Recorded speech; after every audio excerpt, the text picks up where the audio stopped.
শিক্ষার্থীরা, অষ্টম শ্রেণী ইসলাম ও নৈতিক শিক্ষা ক্লাসে তোমাদের স্বাগত। তোমরা সকলে কেমন আছো? আলহামদুলিল্লাহ ভালো স্যার, আপনি কেমন আছেন? আজকে আমরা আলোচনা করব পরমত সহিষ্ণুতা সম্পর্কে। এটি আলোচনা করার পূর্বে গত ক্লাসে আমরা যা আলোচনা করেছিলাম সেখান থেকে কয়েকজনকে প্রশ্ন করব এবং উত্তর জেনে তারপরে আজকে আমাদের মূল আলোচনা আমরা শুরু করব। গত ক্লাসে আমরা আলোচনা করেছিলাম দেশপ্রেম সম্পর্কে। ফারজানা, তুমি বলো তো দেশপ্রেম কাকে বলে?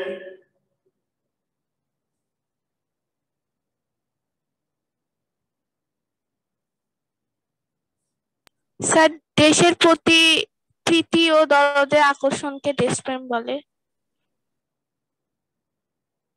আরো ভালো করে কে বলতে পারবে? স্যার, দেশপ্রেম অর্থ দেশকে ভালোবাসা, স্বদেশকে ভালোবাসা, জন্মভূমিকে ভালোবাসা। ইসলামী পরিভাষায় নিজের দেশের উন্নতির জন্য চেষ্টা করা এবং শত্রুর আক্রমণ থেকে দেশকে রক্ষা করার নামই দেশপ্রেম। অনেক সুন্দর উত্তর হয়েছে। তোমরা যদি বই থেকে দেশপ্রেমের সংজ্ঞা লিখতে চাও তাহলে তোমাদেরকে এই সম্পূর্ণটাই লিখতে হবে যে জন্মভূমির প্রতি মানুষের অন্তরে একটি স্বাভাবিক আকর্ষণ সৃষ্টি হয় এবং ভালোবাসা জন্মায়। ক্রমান্বয়ে এই আকর্ষণ বা ভালোবাসা বিস্তৃতি লাভ করে সমগ্র দেশ, দেশের মাটি ও দেশের জনগণের প্রতি, মাতৃভূমি তথা দেশের প্রতি এই প্রীতি ও দরদের আকর্ষণকে দেশপ্রেম বলে। বই থেকে যদি তোমরা সংজ্ঞাটা লিখতে চাও তাহলে এই সম্পূর্ণটাই তোমাদেরকে লিখতে হবে সুন্দর করে।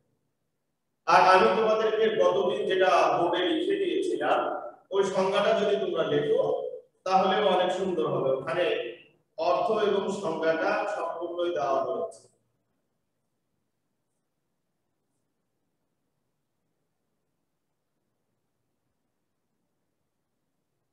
মাসরুল, তুমি বলো তো হুব্বুল ওয়াতানি মিনাল ঈমান এর অর্থ কি?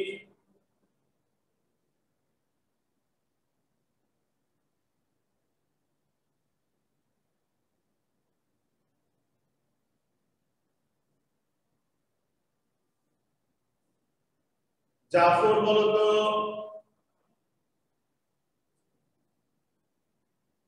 স্যার, প্রশ্নটা আরেকবার বলুন। প্রশ্ন হচ্ছে হুব্বুল ওয়াতানি মিনাল ঈমান এর অর্থ কি?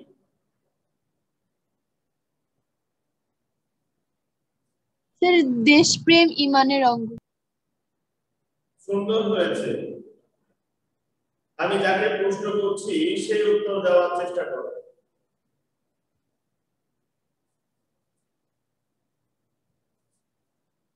হাফসা, তুমি বলো তো মহানবী সাল্লাল্লাহু আলাইহি ওয়াসাল্লাম যখন মক্কা থেকে হিজরত করে মদিনায় যাচ্ছিলেন মক্কার দিকে ফিরে ফিরে তাকান আর তিনি কাতর কণ্ঠে তখন কি বলেছিলেন?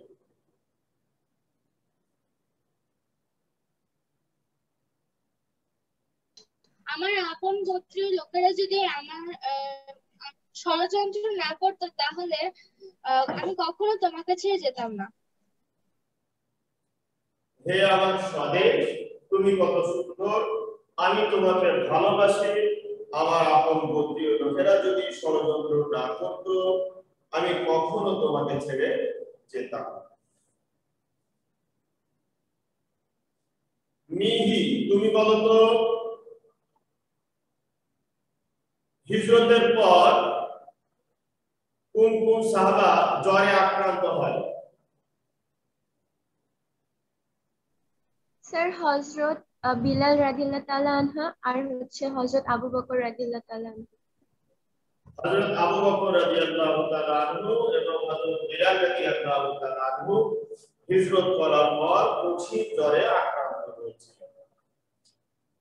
আজকে আমরা খুবই গুরুত্বপূর্ণ বিষয় নিয়ে আলোচনা করব। আর সেটি হচ্ছে পরমত সহিষ্ণুতা। আমরা পরমত সহিষ্ণুতার পরিচয় জানবো, গুরুত্ব সম্পর্কে জানবো, পারিবারিক শান্তি লাভ, সামাজিক শান্তি প্রতিষ্ঠা, রাষ্ট্রীয় শান্তি শৃঙ্খলা রক্ষা এবং আন্তর্জাতিক স্থিতিশীলতা রক্ষায় পরমত সহিষ্ণুতার যে ভূমিকা রয়েছে এ সম্পর্কে আমরা আজকে জানব। পরমত সহিষ্ণুতা, পরমত বলতে অপরের মত, পথ বা আদর্শ, অপরের মত, পথ বা আদর্শ, সেটা ধর্মীয় হতে পারে এবং আদর্শিক হতে পারে, আবার রাজনৈতিকও হতে পারে। অন্যের মতামতকে অবজ্ঞা না করে যথাযথ গুরুত্ব দেওয়া বা অন্যের মত বা আদর্শের প্রতি শ্রদ্ধাকে পরমত সহিষ্ণুতা। অন্যের ধর্মীয় মতামত বা রাজনৈতিক মতাদর্শের প্রতি সহনশীল মনোভাব পোষণ করাকে পরমত সহিষ্ণুতা বলা হয়। দেখো, সহিষ্ণুতা বলতে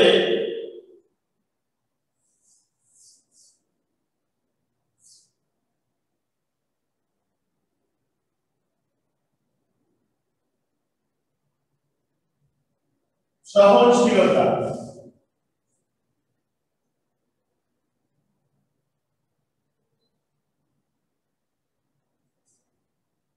সহ্য করতে পারে এমন,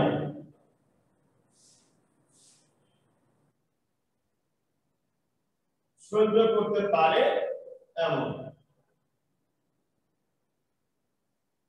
সহনশীলতা, সহ্য করতে পারে এমন।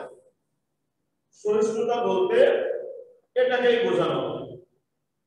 আর পরমত বলতে আমরা যেটা বইয়ের মধ্যে দেখতে পেলাম যে অপরের মত, পথ বা আদর্শকে বোঝানো হয়ে থাকে। সেটি ধর্মীয় হতে পারে, আদর্শিক হতে পারে, আবার রাজনৈতিক হতে পারে। এখন এখান থেকে যদি তোমাদের প্রশ্নে আসে পরমত সহিষ্ণুতা কি বা পরমত সহিষ্ণুতা কাকে বলে, এই প্রশ্নের উত্তরে তোমরা কি লিখবে? এখানে দেখো, পরমত সহিষ্ণুতা বলে এই কথাটা দুইবার দেওয়া হয়েছে। প্রথমে এর সংজ্ঞা দেওয়া হয়েছে, তারপরে লাইনেও এর সংজ্ঞা দেওয়া হয়েছে। এখানে তোমাদেরকে প্রথম যেটা এটাই তোমাদেরকে লিখতে হবে সংজ্ঞা হিসেবে। আবার ইচ্ছা করলে তোমরা দুটোও লিখে দিতে পারো যে পরমত সহিষ্ণুতা বলতে অপরের মত, পথ, পরমত, প্রথমে পরমতর কথা বলবো। পরমত বলতে অপরের মত, পথ বা আদর্শকে বোঝানো হয়। আর সহিষ্ণুতা বলতে সহনশীলতা, সহ্য করতে পারে এমন কিছুকে বোঝানো হয়। আর একত্রে বা সংজ্ঞা হিসেবে যে কথাটা তোমরা লিখবা, যে পরিভাষায় অন্যের মতামতকে অবজ্ঞা না করে গুরুত্ব দেওয়া বা অন্যের মত বা আদর্শের প্রতি শ্রদ্ধাকে পরমত সহিষ্ণুতা বলে। অন্যের ধর্মীয় মতামত বা রাজনৈতিক মতাদর্শের প্রতি সহনশীল মনোভাব পোষণ করাকেও পরমত সহিষ্ণুতা বলে। এই পর্যন্ত লিখে দিন। এই বুঝতে পারছো? Yes, sir. Yes, sir.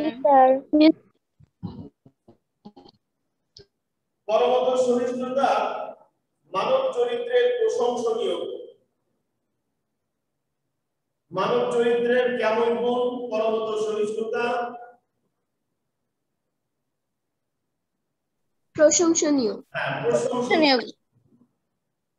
এই গুণটির কারণে সমাজের শান্তি, শৃঙ্খলা ও সম্প্রীতি বজায় থাকে। এই গুণটির কারণে মানুষ তার নিজস্ব পরিবেশে সুখে শান্তিতে বসবাস করতে পারে। শিক্ষা প্রতিষ্ঠানের শিক্ষার্থীদের মধ্যে সদ্ভাব বজায় থাকে, সৌহার্দ্য ও সম্প্রীতি সৃষ্টি হয়। শিক্ষক ও শিক্ষার্থীদের মধ্যেও সদ্ভাব বজায় থাকে। এখান থেকে তোমাদের একটি গুরুত্বপূর্ণ প্রশ্ন হতে পারে যে পরমত সহিষ্ণুতা এই গুণটির কারণে কি হয় বা এই গুণটির প্রভাবে কি হয়, এই প্রশ্নের উত্তরে তোমাদেরকে এখান থেকে লিখতে হবে যে এই গুণটির কারণে সমাজের শান্তি শৃঙ্খলা ও সম্প্রীতি বজায় থাকে। 1 নম্বর পয়েন্ট। 2 নম্বর পয়েন্টে লিখতে পারো যে মানুষ তার নিজস্ব পরিবেশে সুখে শান্তিতে বসবাস করতে পারে। 3 নম্বর পয়েন্ট, শিক্ষা প্রতিষ্ঠানের শিক্ষার্থীদের মধ্যে সদ্ভাব বজায় থাকে। 4 নম্বর পয়েন্ট, সৌহার্দ্য ও সম্প্রীতির সৃষ্টি হয়। 5 নম্বর পয়েন্ট, শিক্ষক ও শিক্ষার্থীদের মধ্যেও সদ্ভাব বজায় থাকে। তাই বুঝতে পারছো? জি স্যার। এই প্রশ্নটি আমি যে উত্তরগুলো বললাম, এই প্রশ্নটি আরেকভাবে হতে পারে। কে বলতে পারবে যে এই প্রশ্নটি অন্য কিভাবে হতে পারে?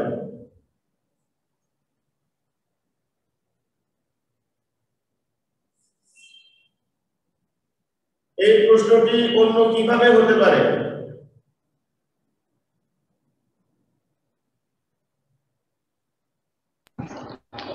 স্যার পরমাণু সচেতনতা আমাদের সমাজে কিভাবে প্রভাব ফেলে?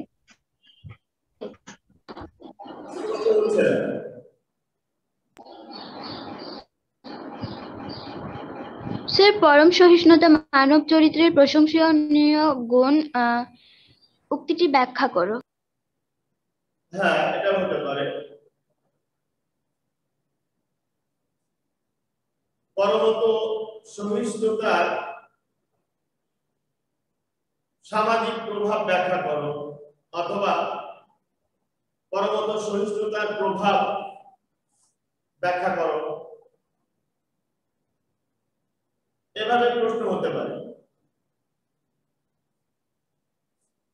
বা পরমত সহিষ্ণুতা মানব চরিত্রের একটি প্রশংসনীয় গুণ ব্যাখ্যা করো বা বুঝিয়ে দেবে। এই বুঝতে পারছো? প্রশ্ন যেভাবেই হোক এর উত্তরগুলো তো তোমরা সুনির্দিষ্টভাবে দেখতে পাচ্ছ। 5টা পয়েন্টে তোমরা এটা লিখতে পারো। সৌহার্দ্য বলতে কি বোঝায়? কে বলতে পারবে? স্যার প্রশ্নটা কি? সৌহার্দ্য স্যার ভালো ভাগ্য। সৌহার্দ্য বলতে বন্ধুত্ব, প্রীতি, সখ্য বা সখ্যতা এগুলোকে বোঝানো হয়। আর সম্প্রীতি বলতে সদ্ভাব, আনন্দ, সন্তুষ্টি বা সন্তোষ। আমরা এবার পরমত সহিষ্ণুতার গুরুত্ব সম্পর্কে জানবো। পারিবারিক শান্তি লাভ। একটি সুস্থ ও সুন্দর পারিবারিক জীবনের জন্য পরমত সহিষ্ণুতার গুরুত্ব অপরিসীম। পারিবারিক জীবনের সুখ শান্তি এর উপর নির্ভরশীল। পরিবারের অন্য সদস্যদের মতামতের প্রতি শ্রদ্ধা প্রদর্শন বা সহানুভূতির মনোভাব পোষণ করার মাধ্যমে পারিবারিক শান্তি লাভ করা যায়। পরিবারে যে কেউ কথা বললে সেটাকে ফেলে দেওয়া যাবে না, সেটাকে অবজ্ঞা করা যাবে না। সেই বিষয়টি খুব ভালোভাবে বুঝতে হবে, শুনতে হবে। যদি সেটা গ্রহণ করার মতো উপযুক্ত হয় সেটাকে গ্রহণ করতে হবে। আর যদি সেটাকে গ্রহণ করা না যায় বা সেটা অন্যায় কোনো কিছু হয় সেক্ষেত্রে সুন্দরভাবে সেটাকে বুঝিয়ে বলা যেতে পারে। কিন্তু যেটা অবৈধ কোনো কিছু নয়, যেটার বৈধতা রয়েছে কিন্তু কথাটা তোমার কাছে খুব বেশি ভালো মনে হচ্ছে না বা তুমি গ্রহণ করতে পারছো না, আর এক্ষেত্রে তুমি তার সাথে কোনোভাবেই খারাপ আচরণ করতে পারবে না, ধমক দিতে পারবে না, কোনো ধরনের কোনো রূঢ় ব্যবহার তার সাথে করতে পারবে না, বরং অন্যের মতামতকে শ্রদ্ধা করা বা সহ্য করার মতো যে ক্ষমতা এটাই তোমার অর্জন করতে হবে। যে একজনের কথা তোমার সহ্য হয় না, কিন্তু এরপরেও তার কথা তুমি শুনছো, এই সহ্য করার মতো যে ক্ষমতা তোমার মধ্যে সৃষ্টি হচ্ছে, এটাই হচ্ছে সহিষ্ণুতা। অপরের মতকে সহ্য করার মতো যে ক্ষমতা, এটাই সহিষ্ণুতা। আর যখন পরিবারে একে অপরের কথাকে প্রাধান্য দিবে, মনোযোগ দিয়ে শুনবে, অপরের কথার প্রতি শ্রদ্ধা প্রদর্শন করবে, সহানুভূতির মনোভাব পোষণ করবে, তাহলে দেখা যাবে যে পরিবারের মধ্যে কোনো ধরনের কোনো সমস্যা সৃষ্টি হবে না। এই জন্য আমাদের উচিত পরিবারের সকল সদস্যদের মতামতের প্রতি শ্রদ্ধা প্রদর্শন করা এবং সহানুভূতির মনোভাব পোষণ করা। সামাজিক শান্তি প্রতিষ্ঠা। পারিবারিক সুখ শান্তির মতো সামাজিক সুখ শান্তি ও পরমত সহিষ্ণুতার উপর নির্ভরশীল। সমাজে বিভিন্ন মতাদর্শের লোক থাকতে পারে, বিভিন্ন মতাদর্শের লোক থাকতে পারে, তাদের মাঝে সমঝোতা ও সহমর্মিতা প্রদর্শন করতে হবে। তাদের মতের প্রতি সহিষ্ণুতার মনোভাব পোষণ করলে শান্তি বজায় থাকবে। জাতি, ধর্ম, বর্ণ নির্বিশেষে সকল মানুষের মতামত ও আদর্শের প্রতি সহনশীলতা প্রদর্শন করতে হবে, তাহলে সামাজিক শান্তি প্রতিষ্ঠা সম্ভব। সহমর্মিতা কাকে বলে, কে বলতে পারবে?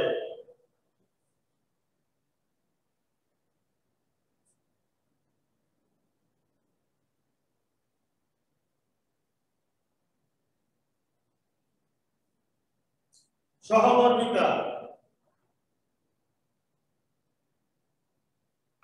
স্যার, অন্যের মতামতকে অবজ্ঞা না করে যথাযথ গুরুত্ব দেওয়া বা অন্যের মত বা আদর্শের প্রতি শ্রদ্ধা নিবেদন করা বা শ্রদ্ধাকেই হচ্ছে যে পরমত সহিষ্ণুতা বলে।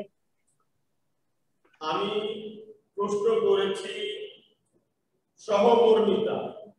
সহমর্মিতা এটা কি, এটা কে বলতে পারবে?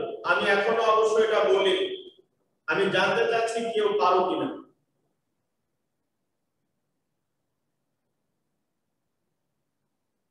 স্যার, অন্যের কথাকে মর্ম দেওয়া বা মতামতকে মর্ম দেওয়া।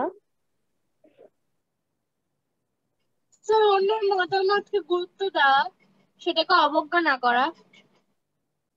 খেয়াল করো, সহমর্মিতা হচ্ছে অন্যের সঙ্গে সমান অনুভূতি যুক্ত, অন্যের সঙ্গে সমান অনুভূতি যুক্ত, অন্যের দুঃখে কাতর হওয়া বা সমব্যথী, অন্যের ব্যথায় ব্যথিত হওয়া, এটাই হচ্ছে সহমর্মিতা। এরপরে খেয়াল করো, তাদের মতের প্রতি সহিষ্ণুতার মনোভাব পোষণ করলে শান্তি বজায় থাকবে। জাতি, ধর্ম, বর্ণ নির্বিশেষে সকল মানুষের মতামত ও আদর্শের প্রতি সহনশীলতা প্রদর্শন করতে হবে, তাহলে সামাজিক শান্তি প্রতিষ্ঠা সম্ভব। রাষ্ট্রীয় শান্তি শৃঙ্খলা। পরমত সহিষ্ণুতার উপর রাষ্ট্রীয় শান্তি শৃঙ্খলা নির্ভরশীল। একটি দেশে নানা ধর্ম, বর্ণ ও মতের লোক বসবাস করে। তাদের মধ্যে পারস্পরিক সৌহার্দ্য, সম্প্রীতি, সমঝোতা ও সহাবস্থানের জন্য পরমত সহিষ্ণুতা অপরিহার্য।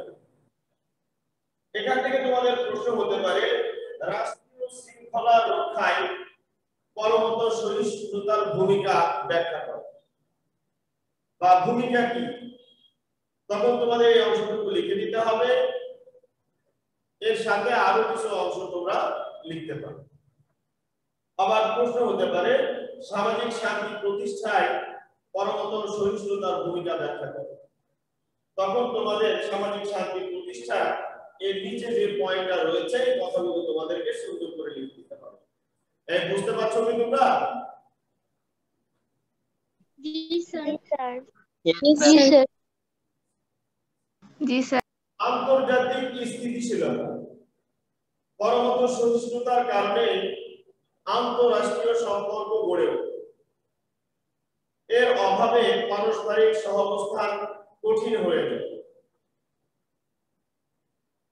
আন্তঃরাষ্ট্রীয় সম্পর্ক লাভের প্রধান পূর্ব শর্ত পরমত সহিষ্ণুতার আদর্শ। ভিন্ন দেশ ও সমাজের আদর্শ, রীতিনীতি ও আইনের প্রতি শ্রদ্ধা ও সম্মান থাকলে আন্তর্জাতিক সম্পর্ক স্থাপন ও পারস্পরিক স্বার্থ রক্ষা সম্ভব হয়।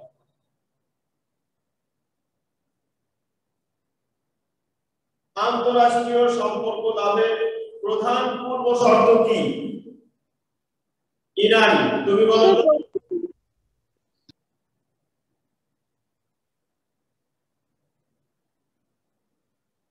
ইমতিয়াজ আহমেদ, তুমি বলো সুন্দর করে। রাষ্ট্রীয় সম্পর্ক লাভের আন্তঃরাষ্ট্রীয় সম্পর্ক লাভের প্রধান পূর্ব শর্ত কি? স্যার পারবো না, এখনই ক্লাসে আসলাম।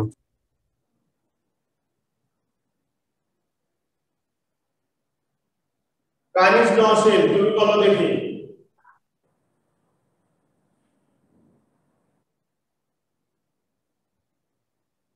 স্যার আমি বলবো। বলো। স্যার পরমত সহিষ্ণুতার আদর্শ। হ্যাঁ, সুন্দর উত্তর দিয়েছো, পরমত সহিষ্ণুতার আদর্শ। দেখো, মানুষের যে গুণাবলীগুলো রয়েছে এই গুণাবলীগুলোর মধ্যে পরমত সহিষ্ণুতা প্রশংসনীয় একটি গুণ। এই গুণের মাধ্যমে একজন ব্যক্তি তার নিজেকে নিয়ন্ত্রণ করতে পারে, নিজেকে খুব সংযত করে রাখতে পারে। আর যে ব্যক্তির মধ্যে এই গুণটি খুব ভালো মাত্রায় বিদ্যমান থাকে সে অন্যের মতামতের প্রতি শ্রদ্ধাশীল হতে পারে, অন্যের মতামত গ্রহণ করার মতো মানসিকতা তার ভিতরে সৃষ্টি হয়, অন্যের কথা শোনার মতো ধৈর্য তার মধ্যে সৃষ্টি হয়, অন্যের ভালো মন্দ বোঝার বা অন্যের ভালো মন্দ দেখার মতো তার ভিতরে এক ধরনের অবস্থা সৃষ্টি হয়। অনেক সময় দেখা যায় যে নিজের মতটাকে প্রাধান্য দেওয়ার চেষ্টা করে থাকি আমরা। আমাদের মতটা আমরা একবারও ভেবে দেখি না যে আমাদের কথা বা আমাদের মতামত সেটা গ্রহণ করার মতো কিনা, বা সেটা অন্যের উপর চাপিয়ে দেওয়ার কোনো বোঝা হচ্ছে কিনা। এই বিষয়টা আমরা খুব কম সময়ে ভেবে দেখি। আর যদি আমাদের মধ্যে এই গুণটি পূর্ণ মাত্রায় বিদ্যমান থাকে, পরমত সহিষ্ণুতা, তাহলে আমরা আমাদের নিজেদের মতামতের পাশাপাশি আমরা অন্য সকল মানুষের মতামতের বিষয়টিও আমরা লক্ষ্য করব। আমরা অন্যকেও সুযোগ দেওয়ার চেষ্টা করব যাতে করে তারাও ভালো কিছু করতে পারে, ভালো কিছু দেখাতে পারে, ভালো কোনো কর্মের জন্য তারা নিজেদেরকে অনুপ্রাণিত করতে পারে। অন্যের কথা মনোযোগ দিয়ে শোনা, অন্যের মতামতের প্রতি শ্রদ্ধাশীল হওয়া, অন্য মানুষকে কটূক্তি না করা, অন্য মানুষের মতামতকে অবহেলার চোখে না দেখা, আমরা একে অপরের সাথে সম্পর্ক ভালো করার ক্ষেত্রে, পরিবারের সদস্যদের মধ্যে সম্পর্ক সুন্দর করার ক্ষেত্রে, আত্মীয় স্বজনের সাথে সম্পর্ক বৃদ্ধির ক্ষেত্রে, সম্পর্ক ধরে রাখার ক্ষেত্রে, সমাজের মানুষের মধ্যে পারস্পরিক ভ্রাতৃত্ব বোধ সৃষ্টিতে আমরা পরমত সহিষ্ণুতার এই গুণাবলী আমাদের নিজেদের মধ্যে আমরা সৃষ্টি করতে পারি, এবং এটা যাতে অন্য মানুষের মধ্যেও সৃষ্টি হয় সেই জন্য আমরা চেষ্টা করতে পারি। ধৈর্যশীলতা শিক্ষা দেওয়া, ধৈর্য ধরার মতো অবস্থা তৈরি করা, কারণ ধৈর্য থাকলেই তুমি অন্যের মতকে শুনতে পারবে, অন্যের মতকে প্রাধান্য দিতে পারবে, অন্যের মতকে বিবেচনা করতে পারবে। প্রশ্ন হচ্ছে পরমত সহিষ্ণুতা কাকে বলে বা পরমত সহিষ্ণুতা কি? কে বলতে পারবে সুন্দর করে? স্যার আমি স্যার বলি। আমি পারবো স্যার। হ্যাঁ তাহমিদ বলো। স্যার পরমত বলতে বোঝায় হচ্ছে অপরের মত বা অপরের মানে আদর্শটাকে হচ্ছে প্রাধান্য দেওয়া। আবার অন্যের মতামত বা অন্যের মতামতকে অবজ্ঞা না করে যথাযথ গুরুত্ব দেওয়া বা অন্যের মত বা আদর্শের প্রতি শ্রদ্ধাকে পরমত সহিষ্ণুতা বলে।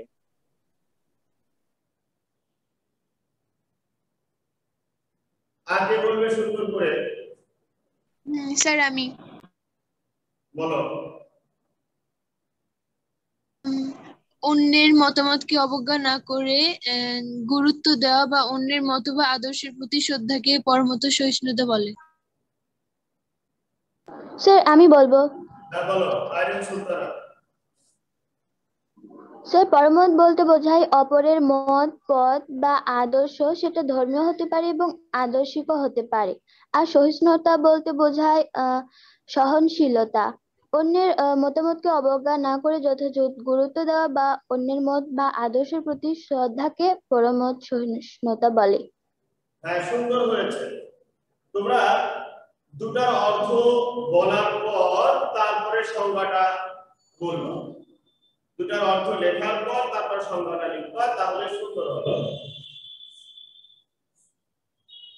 আইরিন সুলতানা সুন্দর বলেছে।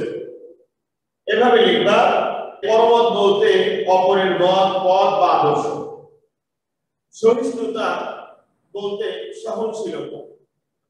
পরিভাষায় অন্যের মতামতকে অবজ্ঞা না করে যথাযথ গুরুত্ব দেওয়া বা অন্যের মত বা আদর্শের প্রতি শ্রদ্ধাকে পরমত সহিষ্ণুতা বলে। আবার অন্যের ধর্মীয় মতামত বা রাজনৈতিক মতাদর্শের প্রতি সহনশীল মনোভাব পোষণ করাকেও পরমত সহিষ্ণুতা বলে। এই পর্যন্ত লিখলে পরিপূর্ণতা হবে। আমার কথা তোমরা বুঝতে পারছো? Yes sir. আমি যেভাবে বললাম এইভাবে তোমরা লিখতে পারবে না? পারবো স্যার। Yes, sir. সবাই বুঝতে পারছো? জি স্যার। জি স্যার। আমি আরো একবার বলছি,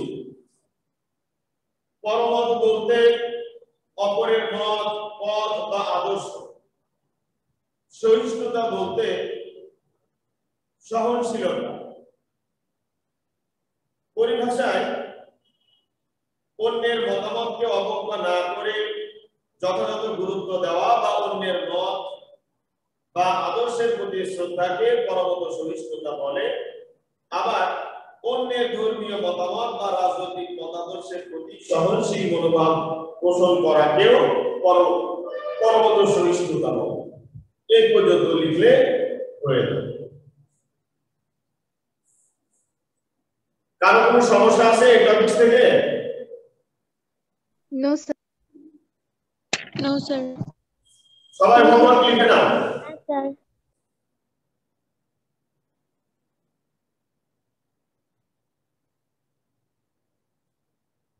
পরমত সহিষ্ণুতা কাকে বলে? সামাজিক শান্তি প্রতিষ্ঠা ও রাষ্ট্রীয় শান্তি শৃঙ্খলা রক্ষায় এর ভূমিকা ব্যাখ্যা। এই প্রশ্নটি সুন্দর করে লিখে তোমরা গ্রুপে পোস্ট করো। প্রিয় শিক্ষার্থীরা, আগামী ক্লাস দেখার আমন্ত্রণ জানিয়ে আজকের মতো এখানে স্যার একটু সাইড দেন। আল্লাহ তোমাদেরকে ভালো রাখুন, সুস্থ রাখুন। আল্লাহ হাফেজ।